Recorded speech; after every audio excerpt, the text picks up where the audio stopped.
యోబు ఏమంటున్నాడో చూద్దాం. యోబు గ్రంథం 1వ అధ్యాయము 21వ వచనంలో, నేను నా తల్లి గర్భంలో నుండి దిగంబరనై వచ్చు తిని దిగంబరని అక్కడికి తిరిగి వెళ్ళెదను.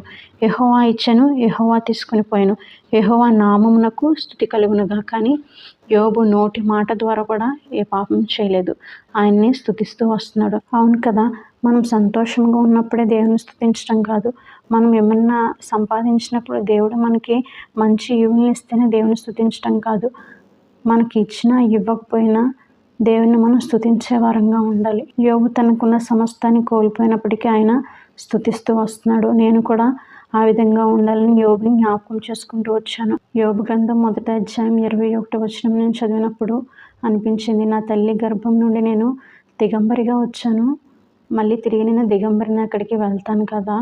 అవునని నేను వాక్యం ద్వారా మరలా నేను సరిచేసుకుంటూ వచ్చాను.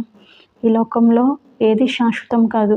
మన తోబుట్టువులు, మన తల్లిదండ్రులు, మనకున్న ఆస్తి సంపద కూడా శాశ్వతం కాదు. యోబుకైతే ఒక్క రోజులోనే పోగొట్టుకున్నాడు. కానీ మనం ఈ యొక్క భూమి నుండి వెళ్ళేటప్పుడు మన వెంట ఏమీ తీసుకుని పోము. కొంతమంది అయితే వేటి కోసము ప్రయాసపడుతూ ఉంటారు, వేటి కోసమో ప్రాకులాడేవారుగా ఉంటారు. మనము సమస్తం కోల్పోయినప్పటికీ దేవుని యందు విశ్వాసం ఉంచడం వల్ల తిరిగి రెండంతలుగా యోబుని ఆశీర్వదిస్తూ వచ్చాడు. ఏ అయితే పోగొట్టుకుంటూ వచ్చాడో తిరిగి వాటన్నిటిని దేవుడు అనుగ్రహిస్తూ వచ్చాడు. కాబట్టి మనం యోబు వలె విశ్వాసంతో ఉండాలి, నిరీక్షణతో ఉండాలి.